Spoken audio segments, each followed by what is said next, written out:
The four questions, when it comes to trades, we've talked about this before. Trades suck. They're the worst part of this job. Not complaining about it because it's what we sign up for. But just wanted to thank, before we say anything about James or PJ, thank Marcus Morris, Nicholas Batum, Robert Covington, KJ Martin, all for quality rotation, playoff, performing players. Each of them in different ways contributed in a big way to some of our biggest moments. Obviously, KJ just got here, and we think he has a very, very bright future. But when you trade players, it's not just the players, it's the people, it's their families, it's their kids. It's all the things that they've meant to all the people that they interact with daily, the connection they have with our fans. So just wanted to thank them. Sometimes that gets lost anytime you make trades and you bring in big names. So just so without further ado, I turn it over to you guys. Lawrence, obviously when something like this has been going on for several months, why was the reasoning that got over the finish line now? Yeah, it's always hard to figure out the timing. What I'd say is I think the beginning of the season, it's one thing when you're talking in July and August and September, and especially, for two sides to make a deal, it has to make sense for both sides. And I would just say as the season, we were monitoring the situation throughout, and as it got closer to within, a couple weeks of the season, the intensity of conversations turned up where, okay, it went from there's really nothing here to, okay, there could be something here. And then I think as the season started, it just made sense for both sides. I won't speak on Philly's perspective because that's their perspective, but from our standpoint, it made a lot of sense to bring James and PJ here as early as we can, just so our guys can get the reps, all the reps required to be, to build continuity and rhythm and fit, and for T. Lou and the coaching staff to be able to experiment with different combinations. So we're extremely excited to add James and PJ, and we feel we've gotten our team better. I remember last year you said that before signing Russ, you took the players' temperature and also T. Lou's and kind of wanted to see what their support was.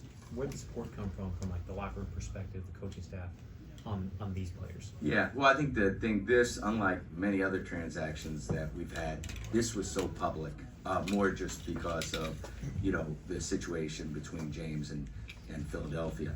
So we had a lot of time to not just talk to a number of different people, but to study it and to see how it could work, see how it could make it better, get feedback from players and coaches.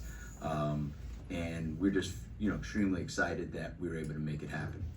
Lawrence, how much of this move was, I guess, important for you guys because of the rest sometimes that Kawhi and Paul have needed in the past? And this way, with your big four, if those guys are sitting out a game or two, you've still got Russ and James now. Well, one, the Kawhi and PG rest thing is kind of bullshit. There's a difference between injuries and rest. Kawhi and Paul last year were injured.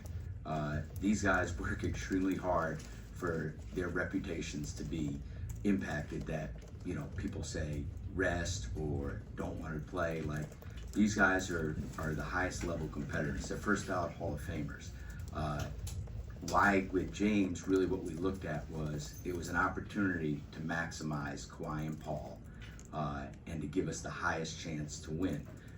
It's our responsibility, not just to Kawhi and Paul and to the coaching staff and to the people in the organization, but to our fans to look at every single way where we can raise our ceiling.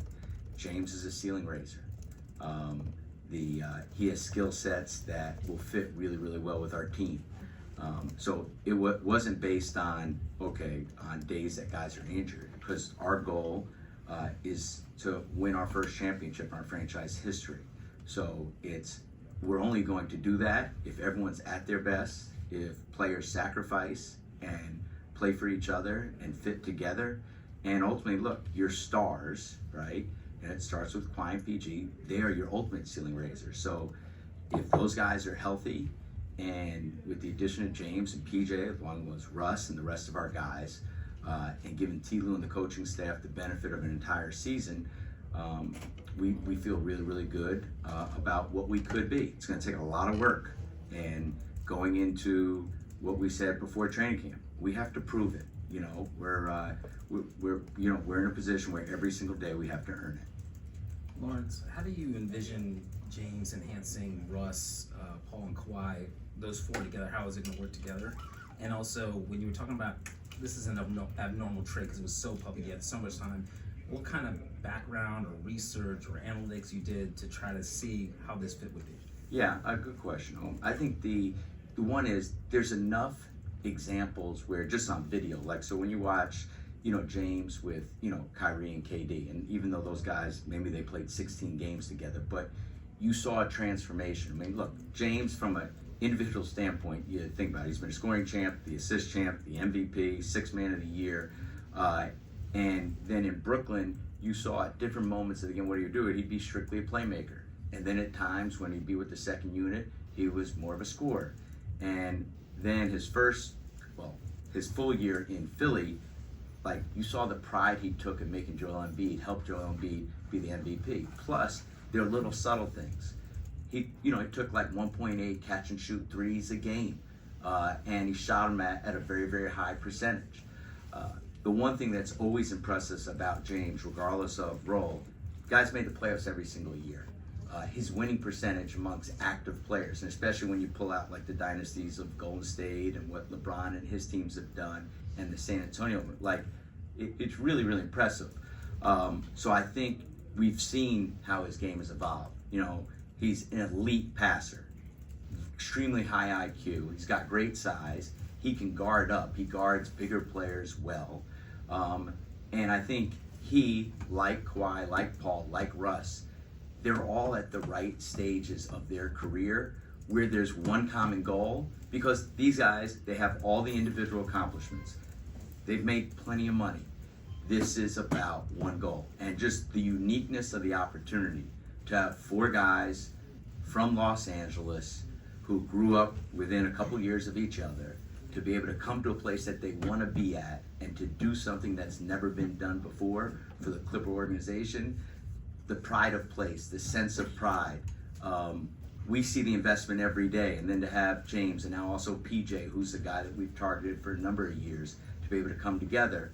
I think it's another important piece to continue to get better, to come closer to trying to achieve our goal.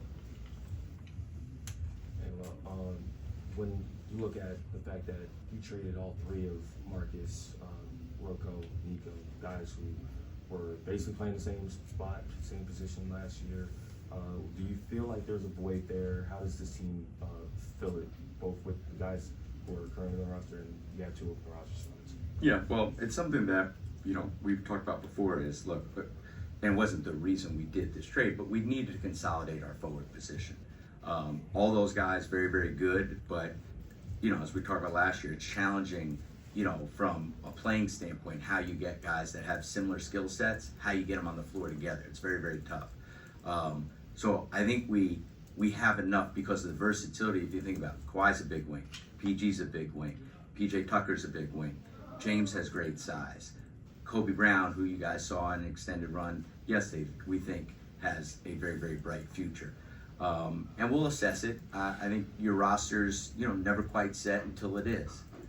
But we want to kind of see how the different players, how they fit together, what T. Lue's most comfortable with in terms of different, 4 and 5 man combinations. And then from there, if we need to adjust and add or change, we'll always be active and looking for ways to get the team better. You mentioned earlier that you wanted to get James in early so that guys could get acclimated to the system and stuff like that. Is this a trade that you kind of had wished had happened earlier in the offseason, like into training camp, where you could have phased it in a little bit quicker? Well, the thing is, trades can only happen when both sides want it. So, in an ideal world, yeah, you'd love it to happen, in the summer. But, the life isn't ideal, and certainly the basketball world. So the timing just had to matter, because the flip side is, hey, let's say there was no deal at all, or let's say the deal was in February. Ultimately, at the end of the day, is you make the best of your circumstances, and I think we still have a really, really long runway.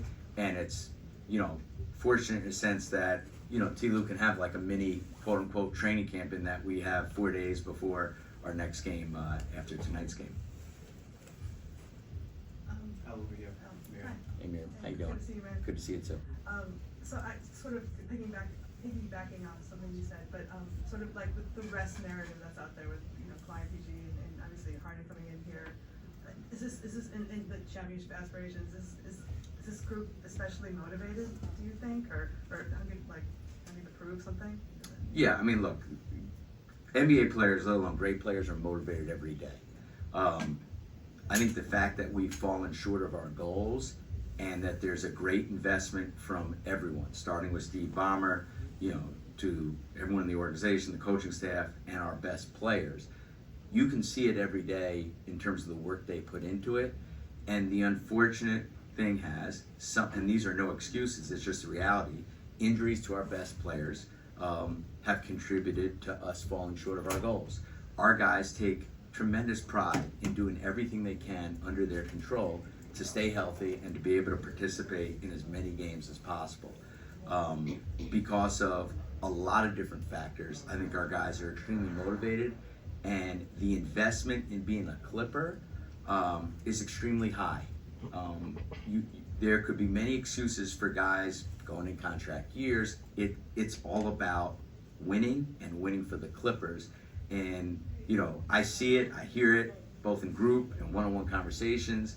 I know what the expectations are from both our players, from our coaching staff, and in terms of the process, the day-to-day of what they've put into it, the group has done a really, really, really good job up to this point. Does that feel like a win in itself, just that desire to be a Clipper? Look, if you put it in historical things, one of our goals was make this a destination location. I think this situation, to think about 4 first ballot Hall of Famers that are all from Los Angeles, that are all in the similar age range, to be able to do something for the city, and especially because when they were growing up, what the narrative was around the Clippers and what it is today, and the fact that they can have a huge, huge impact to continue to further the positive narrative of the Clippers, could potentially be something really, really special and significant. You guys have one more. Well, it's obviously when you have a chance to get someone like James, you do it. But you guys have historically the last couple of years just traded guys who have meant a lot to the culture of this team in the locker room, especially chemistry-wise. Does something like that matter? How much does that weigh on you when you have to trade guys who repeatedly have been good vets in the locker room, some wanted to retire here, stuff like that? Yeah, it means a lot. We do not underrate chemistry. We don't underrate character. Trades have to be a two-way street. They have to make sense for the other side. The other side, if we value someone, they probably value the player. He's probably valued around the league. So it's always extremely difficult to trade. And there have been people who have been very, very important, and we still stay in close ties with them. But ultimately, what you have to assess is what's best for the organization and what's best to help us with our goal. And to have the opportunity to acquire, one of the elite talents in this league. And I think we focus on players, on who are they in terms of what are their strengths. And if you optimize their strengths within the group, what does it look like? And I think acquiring James and also acquiring PJ, despite, to your point, the great contributions those guys made, we felt as hurtful and tough as it is, it was well worth the price we paid. And just to quickly follow up, you guys decided to cut Eric Gordon before the season started for whatever reason it was, financial and all that. Acquiring James does kind of get you above that second apron. Did something change there along, as far as what you guys wanted to do with the new CBA between when you guys let Eric go and when you acquired James there? No, nothing. Look, we knew going into the year, I think even when we sat down before that, we wanted to get the team better. It's either internal development, but our job is to always position ourselves to give us a chance where we're a contender. James Harden, look, he should have been an all-star last year, okay, but he's a 10-time all-star. He has an elite skill set, and all he cares about is one thing. He wants to win a championship for the LA Clippers. He wants to be part of something bigger than himself. He's had all the individual awards. he's about doing something really special. Thanks, Espen. Thank